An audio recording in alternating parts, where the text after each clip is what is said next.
One, got him, 3, 2, 1, got him. What's happening, people? Welcome back to ODTV, Online Dialogue Television. Now, I was reading some articles and I came across something that really pissed me off. See, the problem with these politicians and these people that are in positions of authority and influence over people's lives is they tend to end up thinking, they might start off on a good foot and have great intentions and everything, but they always end up thinking that they know best. They know what's best for you and your life. Despite what context you're in, despite what situation you find yourself in, they think that they have all the solutions and forget what you think is best for you. No.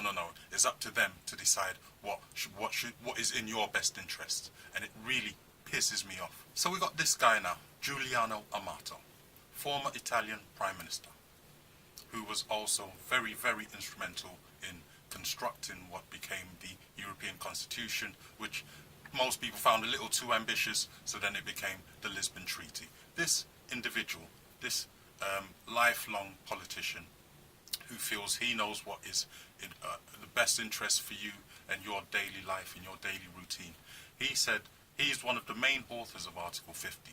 Now listen to the language of this fellow. Now, this guy's saying that Brussels should offer no concessions to London in the looming negotiations to quit the trading bloc, which is known as the European Union. There should be no concessions. People should suffer because of this. But who's going to suffer? It ain't going to be Theresa May. It ain't going to be David Cameron. It ain't going to be Nigel Farage, Boris Johnson, Michael Gove, or any of these other individuals who were extremely instrumental in bringing forth this referendum and putting this option in front of the citizens. They're not going to suffer. Who's going to suffer? The citizens themselves. The people who voted because they're already struggling. That was the main reason for most of the people that voted to leave. Yes, there were some ignorant fools. There was some ignorant minority who did it because of their own sycophantic reasons. But the majority voted because they feel that they are struggling, and whatever is the current norm at this moment in time, whatever is the status quo, is just not working for them. And that was what that vote was all about. Now this individual, Giuliano Amato, former Italian Prime Minister, goes on to say, when it comes to the economy, they have to lose. Who's losing? Who are you to decide who should win and who should lose? This is the type of influence that this individual, him and his ilk, feel that they have the supreme authority over you and your life. They know what's best for you. And people are sick and tired of these kinds of individuals being in these positions of power and authority, who feel they know what's best. That day is over, my friends.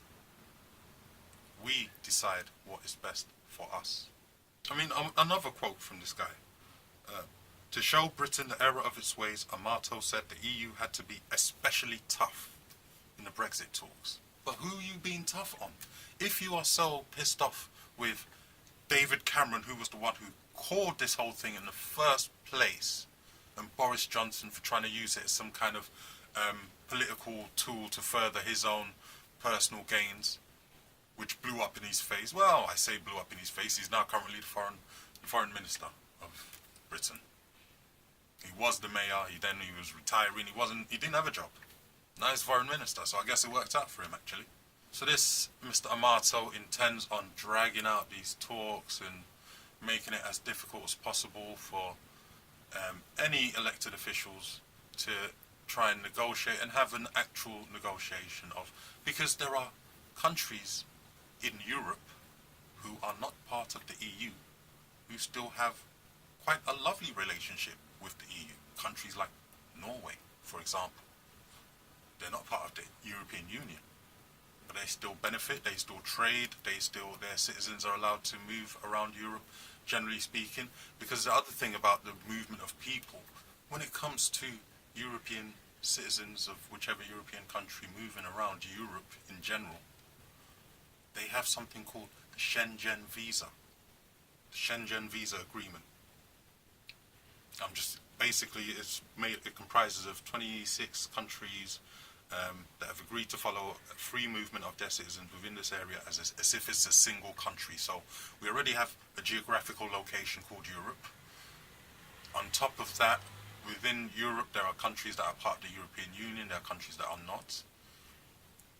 But there's also a superimposed geographical boundary that comprises what they call the Schengen area. And countries that are within that area, it's located in Europe basically, so it's for European countries. 26 countries are found to be in that area, and citizens of those countries can move around. That's how they get around Europe and whatever, and they just apply for a traveling Schengen visa or whatever, or tourist Schengen visa, or working Schengen visa, and they can do that. So the European Union in and of itself is not the only method by which European citizens can move around Europe. How was they getting around before the EU? Come on. But the UK itself is not actually part of the Schengen.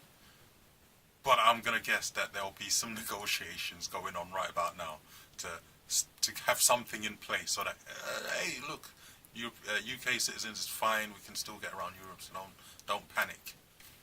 Don't panic, our fellow European citizen neighbours, people that have come to this country to work hard and earn a living.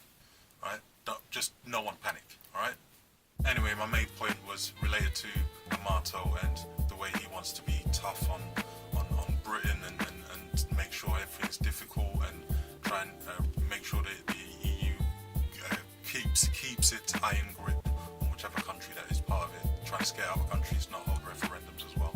It just really pissed me off, because really the people who are actually going to suffer from his actions of slowing things down and making things difficult and making negotiations themselves difficult, not starting from an honest place, is the general citizen, the average citizen, is going to suffer the most, who is already suffering anyway. So that's what really pissed me off. I just wanted to share that with you lot. You know, just hit me up on comments or whatever your opinions are. Like, subscribe, etc. Come back